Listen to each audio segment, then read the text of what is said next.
வணக்கம். நாளேடுகளில் இன்று நிகழ்ச்சியோடு இணைந்திருக்கின்றோம். இன்றும் நாளேடுகளில் பல செய்திகள் வெளியாகி இருக்கின்றன. அவை குறித்து நாங்கள் விரிவாக கவனம் செலுத்தலாம். இன்று ஆகஸ்ட் மாதம் 26 புதன்கிழமை புலர்ந்திருக்கும் இன்றைய பொழுதும் இனி ஒரு பொழுதாக மலர எல்லாம் வல்ல இறைவனை பிரார்த்தித்துக் கொண்டு இன்றைய நிகழ்ச்சிக்குள் செல்கின்றோம். இன்று மீலாதுன் நபி விழா, நபிகள் நாயகத்தின் பிறந்த நாள். அதேபோல் இஸ்லாமியர்களின் மிக முக்கியமான ஒரு நாளாக இன்றைய தினம் கொண்டாடப்படுகிறது. அது தொடர்பிலான பல செய்திகள் இன்றைய பத்திரிகைகளின் வழியாகி இருக்கின்றன. எமது இஸ்லாமிய நண்பர்களுக்கும் முன்கூட்டிய வாழ்த்துக்களை தெரிவித்துக் கொண்டு நிகழ்ச்சிக்கு செல்கிறோம். இந்த மீலாது நபின் விழா தொடர்பிலான பல்வேறு செய்திகள் பத்திரிகைகளில் வெளியாகி இருக்கின்றன. ஜனாதிபதி, பிரதமர் உள்ளிட்ட பல தரப்பினரும் வாழ்த்து தெரிவித்திருக்கின்றார்கள். அது தொடர்பான செய்திகளும் வெளியாகி இருக்கின்றன. அதேபோல் நீதிமன்றத்துடன் சார்ந்த பல செய்திகள் வெளியாகி இருக்கின்றன. சுரேஷ் சலேவின் தடுப்பு காவல் மேலும் 90 நாட்கள் நீடிக்கப்பட்டிருக்கின்றது. முந்தைய 90 நாட்களில் அவர் 78 நாட்கள் வைத்தியசாலையிலேயே இருந்ததான செய்திகளும் வெளியாகி இருக்கின்றன.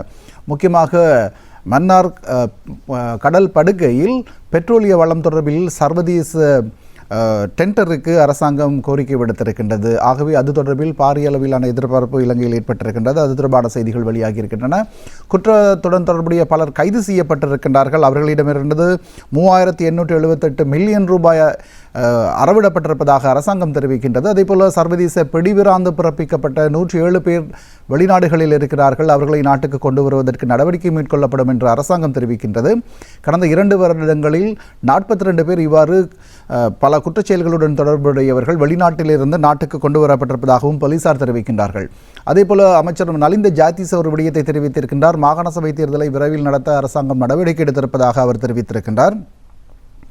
அதேபோல் எல்னினோ காலநிலை தொடர்பிலான ஒரு செய்தியும் வெளியாகி இருக்கின்றது. எல்னினோ காலநிலைக்கும் முகம் கொடுப்பதற்கான தயார் நிலைகள் தொடர்பில் தகவல்கள் தெரிவிக்கின்றன. சுகாதார சீர்கேடுகளுக்கு இவ்வாறு முகம் கொடுப்பது என்பது தொடர்பிலும் ஏற்பாடுகள் செய்யப்பட்டிருப்பதாக சுகாதார அமைச்சு குறிப்பிட்டிருக்கிறது. இவ்வாறு பல செய்திகள் பத்திரிகைகள் வெளியாகி இருக்கின்றன. அவை குறித்து விரிவாக கவனம் செலுத்தலாம். அந்த வகையில் இன்றைய வீரகேசரி பத்திரிகை எடுத்துக்கொள்ளலாம். வீரகேசரி பத்திரிகையின் பிரதான தலைப்புச் செய்தி: சுரேஷ் சலே மீண்டும் 90 நாட்கள் தடுப்பு காவலில். முன்னைய 90 நாட்களில் 78 நாட்கள் வைத்தியசாலையில் அனுமதி என்பதுதான் இன்றைய வீரகேசரியின் பிரதான தலைப்புச் செய்தியாக இருக்கின்றது. உயிர்த்த ஞாயிறு பயங்கர தாக்குதலுக்கு ஒத்தாசை வழங்கி சதித்திட்டம் தீட்டிய குற்றச்சாட்டு தடுப்பு காவலில் வைக்கப்பட்டுள்ள அரச புலனாய்வு பிரிவு சேவையின் முன்னாள் பிரதானி சுரேஷ் சலேவை மேலும் 90 நாட்கள் தடுத்து வைத்து விசாரணை செய்ய உத்தரவிடப்பட்டிருக்கின்றது. பாதுகாப்பு அமைச்சரான ஜனாதிபதி அனுரகுமார திசாநாயக்க இதில் கவனத்திற்கொண்டு முக்கிய விடயம் யாதெனில், சுரேஷ் சலே தடுப்பு காவலில் இருந்த 90 நாட்களில் 78 நாட்கள் வைத்தியசாலையில் அனுமதிக்கப்பட்டிருந்ததாகவும் ஜனாதிபதியினால் முன்னர் வழங்கப்பட்ட தடுப்பு காவல் உத்தரவு முன்னேற்றம் குறித்த அறிக்கையை அவர் கோரியிருந்த நிலையில் வழங்கப்பட்ட அறிக்கையில் சுரேஷ் சலே குறித்த காலப்பகுதியில் அதிக நாட்கள் குற்றப்புலனாய்வு திணைக்களத்தின் பொறுப்பில் இருக்கவில்லை என்றும் அவர் வைத்தியசாலையிலேயே இருந்தார் என்றும் அந்த அறிக்கையில் சுட்டிக்காட்டப்பட்டிருக்கின்றது என்று அந்த செய்தி தொடர்கிறது. நேற்று முன்தினம் சுரேஷ் சலேயுடைய தாயாரும் ஜனாதிபதிக்கு ஒரு கடிதம் எழுதியிருந்தார். சுரேஷ் சலேவை நேரில் சென்று பார்வையிடுவதற்கு எங்களுக்கு அனுமதி தாருங்கள் என்ற செய்தியும் இங்கு குறிப்பிடப்பட்டிருக்கின்றது. அதேபோல் மற்றொரு செய்தி வெளியாகி இருக்கின்றது. மக்களுடன் இணைந்து 22ஐ தோற்கடிப்போம், அரசியல் சிவில் செயல்பாடுகளையும் மேற்கொள்வோம் என்கிறார் பேராசிரியர் GL பீரிஸ் என்ற ஒரு செய்தியும் வெளியாகி இருக்கின்றது. இந்த செய்தி அநேகமாக பல பத்திரிகைகளிலும் வெளியாகி இருப்பதை அவதானிக்கக்கூடியதாக இருக்கின்றது.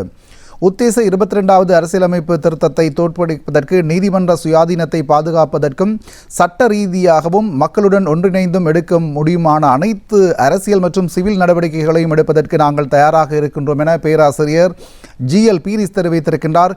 கொழும்பில் அமைந்துள்ள முன்னாள் ஜனாதிபதி ரணில் விக்ரமசிங்கவின் அரசியல் அலுவலகத்தில் நேற்று இடம்பெற்ற செய்தியாளர் சந்திப்பில் கலந்து கொண்டு கருத்து தெரிவிக்கையிலேயே GL பீரிஸ் இந்த விடயத்தை தெரிவித்திருக்கின்றார் என்று அந்த செய்தி தொடர்கிறது.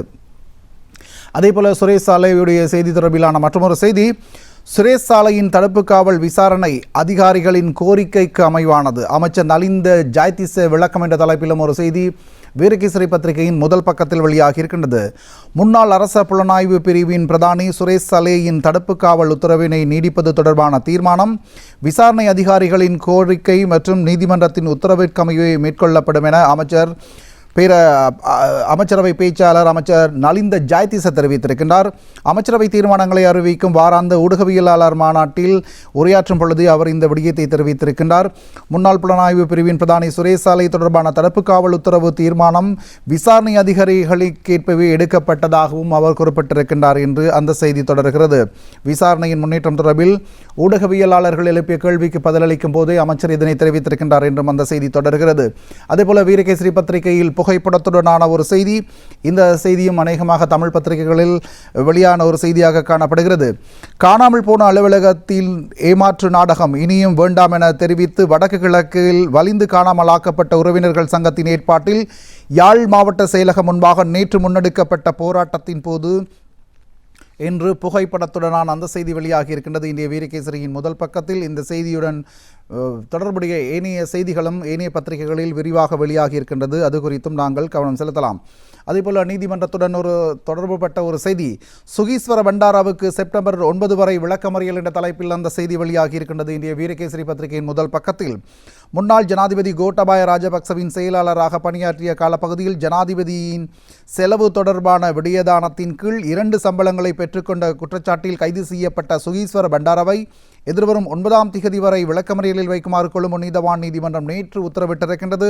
மேற்படி வழக்கு நேற்றைய தினம் கோட்டை நீதவான் பசான் அமரசேனவின் முன்னிலையில் விசாரணைக்கு எடுத்துக் கொள்ளப்பட்ட போது இந்த தீர்ப்பு வழங்கப்பட்டிருக்கின்றது. 2019ஆம் ஆண்டு நவம்பர் மாதம் 19ஆம் திகதி முன்னாள் ஜனாதிபதி கோட்டாபய ராஜபக்சவின் தனிப்பட்ட செயலாளராக நியமிக்கப்பட்ட இவர் 2022ஆம் ஆண்டில் ஜூலை 20ஆம் திகதி வரை அப்பதவியில் நீடித்திருக்கின்றார். அந்த காலப்பகுதியில் 2 அரச பதவிகளில் அவர் சம்பளத்தை பெற்றுக்கொண்டார் என்று அவர் மீது குற்றச்சாட்டு முன்வைக்கப்பட்டிருப்பதாக அந்த செய்தி தொடர்கிறது. அதேபோல நீதிமன்றத்தின் தீர்மானத்தை நடைமுறைப்படுத்துவோம், 22வது அரசியலமைப்பு திருத்தம் தொடர்பில் அரசாங்கம் அறிவிப்பு என்ற தலைப்பிலும் ஒரு செய்தி வீரகேசரி பத்திரிகையின் முதல் பக்கத்தில் வெளியாகி இருக்கின்றது. நீதிபதிகளின் ஓய்வு பெறும் வயதை அதிகரிக்கும் கருத்திட்டத்திற்கு எந்த ஒரு தனிப்பட்ட நபரையும் இலக்கு வைத்து கொண்டு வரப்பட்டதல்ல. இது குறித்து உயர்நீதிமன்றம் தமது தீர்மானத்தை வழங்கிய பின்னர் அதற்கு அருகில் வரும் பாராளுமன்ற அமர்வு நாளில் இது குறித்து விவாதிக்கப்பட்டு சாதாரண சட்ட நடைமுறைகளின்படி அடுத்த கட்ட நடவடிக்கை முன்னெடுக்கப்படும் என அமைச்சரவை பேச்சாளர் அமைச்சர் நலிந்த ஜாயதிச தெரிவித்திருக்கின்றார். நீதிமன்றத்தின் பதிலுக்கு அமையவே, நீதிமன்றத்தின் பணிப்புரைக்கு அமையவே இந்த திட்டம் முன்னெடுக்கப்படும் என்றும் அமைச்சர் நலிந்த ஜாயதிச தெரிவித்திருக்கின்றார் என்று அந்த செய்தி தொடர்கிறது. அதேபோல் மற்றொரு செய்தி, இந்த செய்தி அநேகமாக பொதுவாக சிங்கள மற்றும் ஆங்கில பத்திரிகைகளிலும் வெளியான ஒரு செய்தியாக காணப்படுகிறது. கெஹல்பத்ர பத்மேவின் கையடக்க தொலைபேசியில் மொடல் அழகிகள், 7 அரசியல்வாதிகளின் புகைப்படங்கள், குற்றப்புலனாய்வு திணைக்கள அதிகாரிகள் கொழும்பு நீதவான் நீதிமன்றத்திற்கு அறிவிப்பு என்ற தலைப்பிலும் ஒரு செய்தி வெளியாகி இருக்கின்றது. பயங்கரவாத தடை சட்டத்தின் கீழ் குற்றப்புலனாய்வு திணைக்களத்தினால் தடுத்து வைக்கப்பட்டு விசாரணைக்குட்படுத்தப்படும் கோரலகமகே மனுதின பத்மஸ்ரீ பெரேரா எனும் கெஹல்பத்ரே பத்மேவின் கையடக்க தொலைபேசியிலிருந்து 13 சிறைச்சாலை உத்தியோகத்தர்களின் தொலைபேசி இலக்கங்களும் மொடல் அழகிகள் உட்பட 7 அரசியல்வாதிகளின் புகைப்படங்களும் காணப்பட்டதாக குற்றப்புலனாய்வு திணைக்கள அதிகாரிகள் நேற்றைய தினம் கொழும்பு நீதவான் நீதிமன்றத்திற்கு தெரியப்படுத்தியிருக்கின்றார்கள்.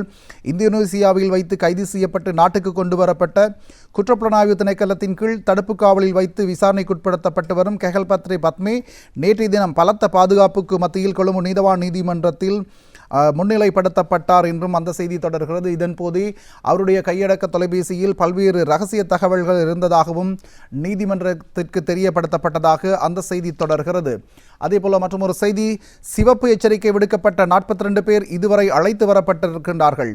போலீஸ் ஊடக பேச்சாளர் தகவல் என்ற தலைப்பிலும் ஒரு செய்தி வீரகேசரி பத்திரிகையின் முதல் பக்கத்தில் வெளியாகி இருக்கின்றது. 2024ஆம் ஆண்டு முதல் 2026 வரையான காலப்பகுதியில் நாட்டுக்குள் குற்றச்செயல்களில் ஈடுபட்ட சட்ட நடவடிக்கைகளுக்கு புறக்கணித்து வெளிநாட்டு சென்று தலைமறைவாகியிருந்த சர்வதேச போலீசாரால் சிவப்பு எச்சரிக்கை விடுக்கப்பட்டிருந்த 42 சந்தேக நபர்களும் சிவப்பு எச்சரிக்கை விடுக்கப்படாத 38 சந்தேக நபர்களும் கைது செய்யப்பட்டு நாட்டுக்கு கொண்டு வரப்பட்டிருப்பதாக போலீஸ் ஊடக பேச்சாளரும் உதவி போலீஸ் அத்தியட்சகமான FU உட்லர் தெரிவித்திருக்கின்றார். போலீஸ் ஊடக பிரிவில் நேற்று இடம்பெற்ற செய்தியாளர் சந்திப்பின் போது இவர் தெரிவித்திருக்கின்றார். இவர் பல்வேறு செய்திகளை வெளியிட்டிருக்கின்றார். அது தொடர்பிலான பல செய்திகளும் பல பத்திரிகைகளில் வெளியாகி இருக்கின்றன. அவை குறித்து விரிவாக நாங்கள் கவனம் செலுத்தலாம். அதேபோல இன்றைய தினகரன் பத்திரிகை எடுத்துக்கொள்ளலாம். தினகரன் பத்திரிகையின் பிரதான தலைப்புச் செய்தி, மன்னார் படுகையில் எண்ணெய் எரிவாயு வளங்கள் ஆய்வுகளை சர்வதேச மட்டத்திற்கு கேள்வி பத்திரம் கோருகிறது அரசாங்கம் என்ற தலைப்பில் பிரதான செய்தி தினகரன் பத்திரிகையில் வெளியாகி இருக்கின்றது. 2 பில்லியன் பீப்பா எண்ணெய், 9 டிரில்லியன் கன அடி இயற்கை எரிவாயு அகழ்வதில் ஆர்வம், 34,000 சதுர கிலோமீட்டர் கடற்பரப்பில் சுழற்சி முறையில் உரிமம் என்ற உபத்தலைப்புகளிட்டு அந்த செய்தி இன்றைய தினகரன் பத்திரிகையின் முதல் பக்கத்தில் வெளியாகி இருக்கின்றது. மன்னார் படுகையில் எண்ணெய் மற்றும் இயற்கை எரிவாயு வளங்களை ஆய்வு செய்வதற்காக சர்வதேச முதலீட்டாளர்களிடமிருந்து முன்மொழிவுகள் கோரப்பட்டிருக்கின்றன. இதனை முன்னிட்டு இங்குள்ள இயற்கை வளங்களில் ஆய்வு செய்யப்பட்டிருக்கின்றன. இதன் பொருட்டு சுமார் 34,000 சதுர கிலோமீட்டர் பரப்பளவை கொண்ட 4 கடல் வளங்கள் ஆய்வுகள் மேற்கொள்ளப்பட்டிருக்கின்றன. இந்த ஆய்வில் ஈடுபட்டுள்ளமைக்காக உரிமம் வழங்கும் உத்தியோகபூர்வ நிகழ்வு நேற்று ஆரம்பித்து வைக்கப்பட்டது என்று பல செய்திகள் வெளியாகியிருக்கின்றன. மன்னாரில் இவ்வாறு கடற்படுகையில் எண்ணெய் வளங்கள் இருப்பது உறுதி செய்யப்பட்டிருக்கின்றது. ஆகவே அதற்கான கேள்வி பத்திரம் கோரும் நடவடிக்கையில் அரசாங்கம் இப்பொழுது ஈடுபட்டு வருவதாகவும் அந்த செய்தி தொடர்கிறது. அதேபோல தினகரன் பத்திரிகையில் ஒரு செய்தி நலிந்த ஜாய்தீச தெரிவித்திருக்கும் செய்திக்கு இவ்வாறு தலைப்பிடப்பட்டிருக்கின்றது. மாகாண சபை தேர்தலை விரைவாக நடத்துவதே அரசாங்கத்தின் எதிர்பார்ப்பு என்று அவர் நலிந்த ஜாய்தீச தெரிவித்திருக்கின்றார். மாகாண சபை தேர்தலை சாத்தியமான வகையில் விரைவாக நடத்துவதே அரசாங்கத்தின் எதிர்பார்ப்பு என அமைச்சரவை பேச்சாளரும் அமைச்சருமான நலிந்த ஜாய்தீச தெரிவித்திருக்கின்றார். அமைச்சரவை முடிவுகளை அறிவிக்கும் ஊடகவியலாளர் சந்திப்பில் ஊடகவியலாளர் ஒருவர் எழுப்பிய கேள்விக்கு பதிலளிக்கையிலேயே அமைச்சர் இதனை தெரிவித்திருக்கின்றார். பாராளுமன்ற உறுப்பினர் நிலந்தி கொட்டியாராய்ச்சி அண்மையில் மாகாண சபை தேர்தல் நடத்தப்பட மாட்டாது என வெளியிட்ட கூற்று தொடர்பில் ஊடகவியலாளர்கள் அமைச்சரிடம் இதன்போது கேள்வி எழுப்பினார்கள். அதற்கு பதில் வழங்கிய அமைச்சர் விரைவாக மாகாண சபை தேர்தல் நடத்தும் எதிர்பார்ப்புடன் அரசாங்கம் இருப்பதாக நலிந்த ஜாய்தீச தெரிவித்திருக்கின்றார் என்று அந்த செய்தி தொடர்கிறது. அதேபோல புகைப்படத்துடனான ஒரு செய்தி தினகரன் பத்திரிகையின் முதல் பக்கத்தில் வெளியாகி இருக்கின்றது. கொழும்பு தெவட்டகா பள்ளிவாசலில் மீளாத் விழா என்ற தலைப்பில் அந்த செய்தி வெளியாகி இருக்கிறது. முகமது நபி அவர்களின் பிறந்த நாளை முன்னிட்டு நடைபெறும் மீலாதுன் நபி விழாவுக்கு தயாராகும் கொழும்பு தெவட்டகா பள்ளிவாசல் என்று புகைப்படத்துடன் ஒரு செய்தி தினகரன் பத்திரிகையில் வெளியாகி இருக்கின்றது. இந்த பத்திரிகை செய்தி ஏனைய சிங்கள பத்திரிகைகளிலும் வெளியாகி இருக்கின்றது. இந்த மீலாதுன் நபி தொடர்பிலான வாழ்த்து செய்திகளையும் ஜனாதிபதி பிரதமர் உள்ளிட்டோர் வழங்கியிருக்கின்றார்கள். அது தொடர்பான செய்திகளும் பத்திரிகைகளில் வெளியாகி இருக்கின்றன. தினகரன் பத்திரிகையில் அந்த செய்திக்கு இவ்வாறு தலைப்பிடப்படுகிறது. புதிய யுகத்துக்கான எமது பயணத்திற்கு முகமது நபியின் போதனைகள் ஒளியூட்டும். இவ்வாறு ஜனாதிபதி தமது வாழ்த்து செய்தியில் தெரிவித்திருக்கின்றார். சமத்துவமான சமூகத்தை உருவாக்குவதற்கான உயர்ந்த நோக்கம் மீலாத்துன் தினத்தில் உள்ளதாகவும் இறைத்தூதர் முகமது நபி அவர்களின் ஜனன தினமான இந்த நாளில் ஆழமான ஆன்மீக தத்துவத்தை பிரதிபலிப்பதாகவும் ஜனாதிபதி அனுரகுமார திசாநாயக்க தெரிவித்திருக்கின்றார். மீலாதுன் தின வாழ்த்து செய்தியில் ஜனாதிபதி மேலும் தெரிவித்துள்ளதாவது, இருளிலிருந்து வெளிச்சத்திற்கு மக்களை அழைத்துச் செல்வதற்காக எல்லையற்ற பொறுமை மற்றும் கருணையின் வழியை வெளிப்படுத்தியவர் முகமது நபி அவர்கள். மனித குலத்திற்கு அன்று முதல் இன்று வரை தோன்றிய மிகச் சிறந்த இறை தூதுவர்களில் இவரும் ஒருவர். அமைதி, சகோதரத்துவம், தூய்மை, நம்பிக்கை மற்றும் நியாயமான சமூகத்தை உருவாக்குவதற்காக 23 வருடங்கள் ஆன்மீக வழியில் உழைத்தார் என்று ஜனாதிபதி தமது வாழ்த்துச் செய்தியில் குறிப்பிட்டிருக்கின்றார். அதேபோல பிரதமரும் தமது வாழ்த்துச் செய்தியை தெரிவித்திருக்கின்றார். அதற்கு தினகரன் இவ்வாறு தலைப்பிடுகிறது. மனிதாபிமானமிக்க இலங்கையை கட்டியெழுப்ப முகமது நபியின் முன்மாதிரிகள் வழிகோலும். இவ்வாறு பிரதமர் தெரிவித்திருப்பதான செய்தி இன்றைய தினகரன் பத்திரிகையில் வெளியாகி இருக்கின்றது. முகமது நபி அவர்களின் போதனைகளும் தனித்துவமான அமைதி இழந்து தவிக்கும் இன்றைய உலகிற்கு சிறந்த தீர்வாக அமையும் என மனிதாபிமானமிக்க இலங்கையை கட்டியெழுப்பவும் அவரின் வழிகாட்டல்கள் உதவும் என்று பிரதமர் ஹரிணி அமரசூரிய தெரிவித்திருக்கின்றார். மீலாத்துன் வாழ்த்துச் செய்தியிலேயே பிரதமர் இதனை தெரிவித்திருக்கின்றார் என்று அந்த செய்தி தொடர்ந்து செல்கிறது. அதேபோல துபாயில் மறைந்திருந்த பஸ் லலித் நாட்டுக்கு அழைத்து வரப்பட்டார் என்றும் ஒரு செய்தி புகைப்படத்துடன் இன்றைய தினகரன் பத்திரிகையின் முதல் பக்கத்தில் வெளியாகி இருக்கின்றது. கப்பம் பெறல், கொலைகள் மற்றும் போதைப்பொருள் கடத்தல் போன்ற குற்றச் செயல்களில் ஈடுபட்ட துபாய் தப்பிச் சென்று தலைமறைவாகி இருந்த கண்ணங்கரகே லலித் கண்ணங்கர எனப்படும் பஸ் லலித் அல்லது குடு லலித் என்பவர் நேற்று அதிகாலை குற்றப்புலனாய்வு திணைக்களத்தின் விசேட அதிகாரிகளால் கைது செய்யப்பட்டு நாட்டுக்கு கொண்டு வரப்பட்டார் என்று அந்த செய்தி தொடர்கிறது. 36 வயதான இவர் மீது பல்வேறு குற்றச்சாட்டுகள் முன்வைக்கப்பட்டிருப்பதாகவும் இவரிடமிருந்து பல்வேறு தகவல்களை பெற்றுக்கொள்ளலாம் எனவும் போலீசார் தெரிவித்திருக்கின்றார்கள். இவர் போதைப்பொருள் வர்த்தகத்துடன் பல்வேறு கோடிக்கணக்கிலான பணத்தை ஈட்டியிருக்கின்றார். அவருடைய சொத்து தொடர்பிலான விவரங்களும் அடுத்து வரும் தினங்களில் வெளிப்படுத்தப்படும் என்றும் போலீசார் தெரிவித்திருக்கின்றார்கள் என்று அந்த செய்தி தொடர்கிறது. அதேபோல ஔடதங்கள் கட்டளை சட்ட திருத்தம் வர்த்தமானியில் என்ற செய்தி கட்டமிடப்பட்ட ஒரு செய்தியாக தினகரன் பத்திரிகையின் முதல் பக்கத்தில் வெளியாகி இருக்கின்றது. நச்சுப் பொருட்கள், அபின் மற்றும் அபாயகரமான ஔடதங்கள் கட்டளை சட்டத்தை திருத்துவதற்கான சட்டமூலம் வர்த்தமானியில் வெளியிடப்பட்டுள்ளது. நீதி மற்றும் தேசிய ஒருமைப்பாட்டு அமைச்சர் ஹர்சன நாணயக்காரவின் உத்தரவுக்கமைய இந்த வர்த்தமானி வெளியிடப்பட்டிருப்பதாக அந்த செய்தி தொடர்கிறது. அதேபோல மற்றொரு செய்தி, வீடுகளை பெறவுள்ள கபரகள மக்களுக்கு வீட்டு உபகரணங்கள் கையளிப்பு என்ற தலைப்பில் ஒரு செய்தி வெளியாகி இருக்கின்றது.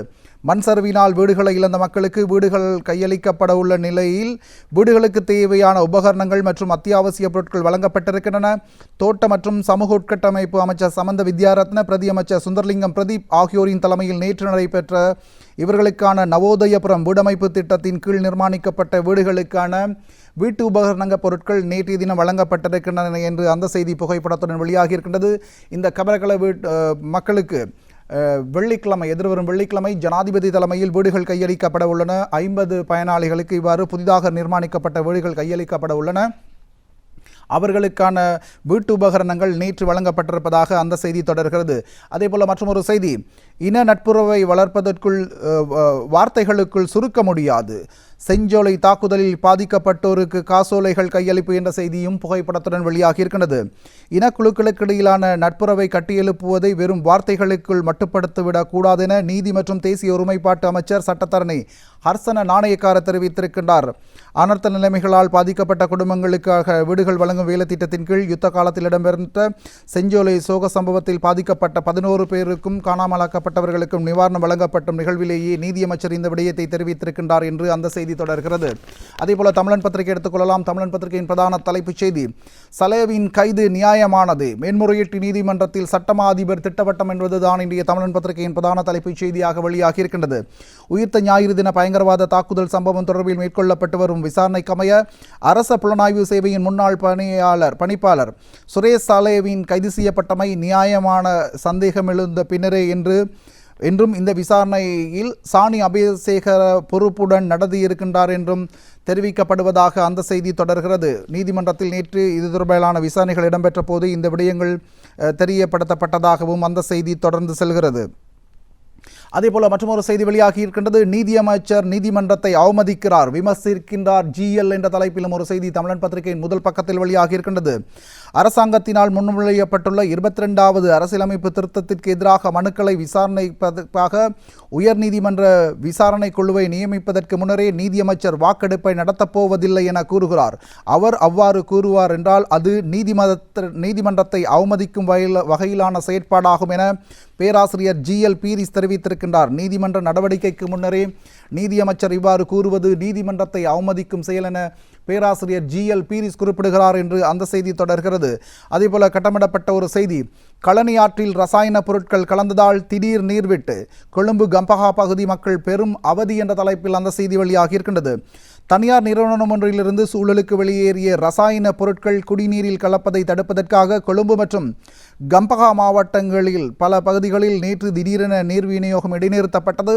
இதன் காரணமாக அந்த பிரதேச மக்கள் பெரும் அசௌகரியங்களை சந்தித்தார்கள். இதற்கிடையில் நீரின் தரம் பரிசோதனைகளின் பின்னர் நீரின் தன்மை குடிப்பதற்கு உகந்தது என்பதை உறுதிப்படுத்திய பின்னர் மீண்டும் நீர் விநியோகம் வழங்கப்பட்டிருப்பதாக அந்த செய்தி தொடர்ந்து செல்கிறது. அதேபோல வலிந்து காணாமலாக்கப்பட்டோர் விவகாரம், சாட்சியங்களுடன் நீதியை நிலைநாட்டுவோம், யாழில் நீதியமைச்சர் உறுதி என்ற தலைப்பிலும் ஒரு செய்தி தமிழன் பத்திரிகையின் முதல் பக்கத்தில் வெளியாகி இருக்கின்றது. வலிந்து காணாமலாக்கப்பட்டவர்கள் தொடர்பில் கிடைத்த சகல முறைப்பாடுகள் தொடர்பிலும் 2027ஆம் ஆண்டு இறுதியாகும் போது ஆரம்பிக்கப்பட்ட விசாரணைகளையும் நிறைவு செய்வோம்.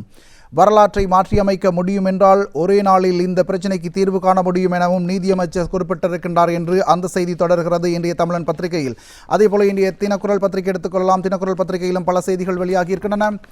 யாழில் போராடிய காணாமலாக்கப்போரின் தாய்மார்கள் உறவினர்கள் மீது போலீசார் அராஜகம், மாவட்ட செயலகத்திற்கு வெளியே இழுத்து தள்ளிய போலீசார், கண்டுகொள்ளாமல் வெளியே சென்ற நீதியமைச்சர் என்ற தலைப்பிலும் ஒரு செய்தி இந்திய தினக்குரல் பத்திரிகையின் பிரதான தலைப்புச் செய்தியாக புகைப்படத்துடன் வெளியாகி இருக்கின்றது.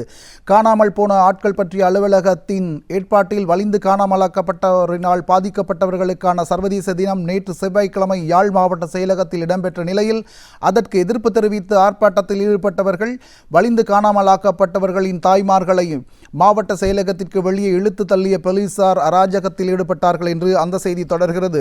அதேபோல மற்றொரு செய்தி, யாழில் காணாமலாக்கப்பட்டோர் தினம் வெளியிடங்களிலிருந்து பஸ்களில் அழைத்து வரப்பட்டோர் பங்கேற்பு என்ற செய்தி புகைப்படத்துடன் வெளியாகி இருக்கின்றது. சர்வதேச காணாமலாக்கப்பட்டோர் தினத்தை முன்னிட்டு காணாமல் போன ஆட்கள் பற்றிய அலுவலகத்தினால் ஏற்பாடு செய்யப்பட்ட நிகழ்வு நேற்று யாழ் மாவட்ட செயலகத்தில் நடைபெற்றது.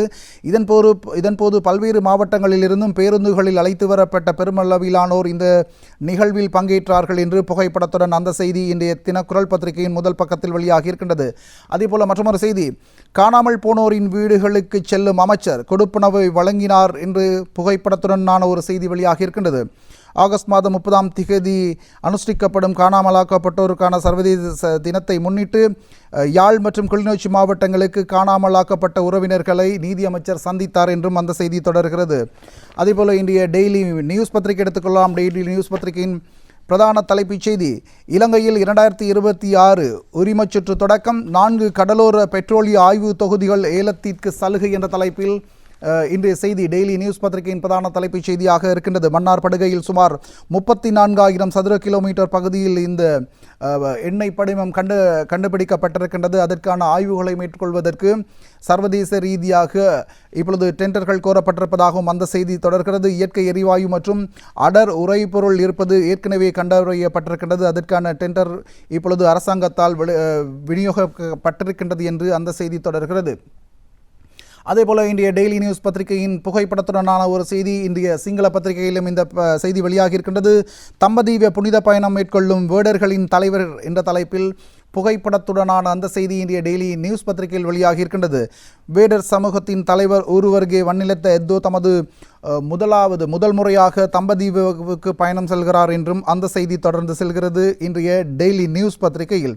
அதேபோல் மற்றொரு செய்தி வெளியாகி இருக்கின்றது. இன்றைய டெய்லி மிரர் பத்திரிகை எடுத்துக்கொள்ளலாம். டெய்லி மிரர் பத்திரிகையின் பிரதான தலைப்புச் செய்தி, மத்திய வங்கியின் ஆளுநர் ஒரு கருத்தை வெளியிட்டிருக்கின்றார். பொருளாதாரத்தின் நெருக்கடிக்கு முந்தைய நிலையில் இலங்கை இப்பொழுது மீண்டு வருவதான ஒரு செய்தி டெய்லி மிரர் பத்திரிகையில் வெளியாகி இருக்கின்றது. பொருளாதார நெருக்கடிக்கு முன்னர் இலங்கை எவ்வாறு இருந்ததோ அந்த நிலைமைக்கு இப்பொழுது இலங்கை திரும்புகிறது. படிப்படியாக இலங்கையின் பொருளாதாரம் சரி செய்யப்பட்டு வருவதாக இலங்கை மத்திய வங்கியின் ஆளுநர் தெரிவித்திருக்கின்றார் என்றும் அந்த செய்தி தொடர்கிறது. அதுபோல எல்னினோ காலநிலை தொடர்பிலான ஒரு செய்தியும் வெளியாகி இருக்கின்றது. எல்னினோ காலநிலை தொடர்பில் பல்வேறு நோய் நிலைமைகள் ஏற்படலாம், அதற்கு எவ்வாறு முகம் கொடுப்பது என்று சுகாதார பிரிவினர் பல்வேறு வழிகாட்டல்களை வெளியிட்டிருக்கின்றார்கள் என்றும் அந்த செய்தி தொடர்கிறது. எல்னினோ காலநிலையினால் பல பாதிப்புகள் ஏற்படலாம், அதற்கான முன்கூட்டிய நடவடிக்கைகள் குறித்து அரசாங்கம் பல்வேறு திட்டங்களை வகுத்திருப்பதாகவும் அந்த செய்தி தொடர்ந்து செல்கிறது.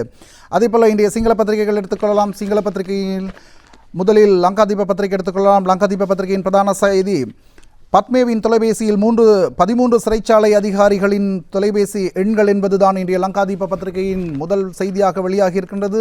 பல பத்திரிகைகளில் இந்த செய்தி வெளியாகி இருக்கின்றது. விசாரணை நிறைவு நீதிமன்றத்தில் ஆஜர்படுத்தப்படுவார். செப்டம்பர் 3 வரை அவருக்கு விளக்கமறியலில் வைக்கப்பட்டிருக்கின்றது. 16 அழகிகள் அரசியல்வாதிகளின் புகைப்படங்களும் அதில் இருக்கின்றது. 17 வங்கி கணக்குகள், 20 போதைப்பொருள் வியாபாரிகளின் தகவல்களும் அதில் உள்ளடக்கப்பட்டிருக்கின்றது. சட்டபூர்வமாக நாட்டிலிருந்து வெளியேறி போலி விசா மூலம் 14 நாடுகளுக்கு அவர் சென்றிருக்கின்றார் என்று ஆரம்பகட்ட விசாரணைகளிலிருந்து தெரிய வந்திருப்பதாகவும் அந்த செய்தி தொடர்ந்து செல்கிறது. அதேபோல் லங்காதீப பத்திரிகையில் மற்றொரு செய்தி, பேராதனிய பல்கலைக்கழகத்தின் வங்கி கணக்குகள் 68 வங்கி கணக்குகள் தொடர்பில் கோப் குழு இப்பொழுது விசாரணைகளை ஆரம்பித்திருப்பதான ஒரு செய்தி வெளியாகி இருக்கின்றது. மூடப்பட்ட நிலையில் கணக்குகளும் தொடர்ந்து பராமரிக்கப்பட்டு வந்திருக்கின்றன. 59 அதிகாரிகளுக்கு எதுவித அறிக்கையுமின்றி ஆராய்ச்சி படிமங்கள் வழங்கப்பட்டிருப்பதாகவும் கோப் குழுவுக்கு தெரிய வந்திருக்கின்றது. ஆகவே அது தொடர்பிலான விசாரணைகள் இப்பொழுது முன்னெடுக்கப்பட்டு வருவதாக அந்த செய்தி தொடர்கிறது. அதேபோல் இன்றைய திவேன பத்திரிகை எடுத்துக்கொள்ளலாம். தினமின பத்திரிகை எடுத்துக்கொள்ளலாம். தினமின பத்திரிகையிலும் மன்னாரின் எண்ணெய் படுகை தொடர்பிலான செய்திதான் பிரதான இடத்தை பிடித்திருக்கின்றது. மன்னார் எண்ணெய் ஆய்வுக்கு அனுமதி வழங்கல், 2 பில்லியன் பேரல் எண்ணெய் பெறலாம் என்றும் தெரிவிக்கப்படுகிறது. 9 டிரில்லியன் கண்ணாடி இயற்கை எரிவாயு, அனைத்து கனிம எண்ணெயும் அபிவிருத்தி அதிகார சபையின் கட்டுப்பாட்டில் கீழ் வரும் என்றும் உபத்தலைப்புகளிட்டு அந்த செய்தி இன்றைய தினமின பத்திரிகையில் வெளியாகி இருக்கின்றது. அதேபோல தினமின பத்திரிகையில் புகைப்படத்துடனான ஒரு செய்தி, மீலாதுன் நபி கொண்டாட்டத்திற்கு தயாராகிறது என்று புகைப்படத்துடனான அந்த செய்தி இன்றைய தினமின பத்திரிகையிலும் வெளியாகி இருக்கின்றது. முகமது நபியின் பிறந்த நாளை முன்னிட்டு அதற்கான ஏற்பாடுகள் செய்யப்பட்டு வருவதான செய்தியாக அந்த செய்தி தொடர்ந்து செல்கிறது. அதேபோல் இன்றைய திவேன பத்திரிகை எடுத்துக்கொண்டாலும் திவேன பத்திரிகையிலும் பல செய்திகள் வெளியாகி இருக்கின்றன. கெஹல் பத்மேவின் தொலைபேசியிலிருந்து பல்வேறு ரகசிய தகவல்கள் அம்பலமாகி இருக்கின்ற செய்தி இன்றைய திவேன பத்திரிகையிலும் பிரதான இடத்தை பிடித்திருக்கின்றன. இவைதான் இன்றைய தினம் நாளேடுகளில் வெளியான மிக முக்கியமான செய்திகளாக இருக்கின்றன. நாளேடுகளில் இன்று நிகழ்ச்சியில் நாளைய தினமும் சந்திக்கலாம். நன்றி, வணக்கம்.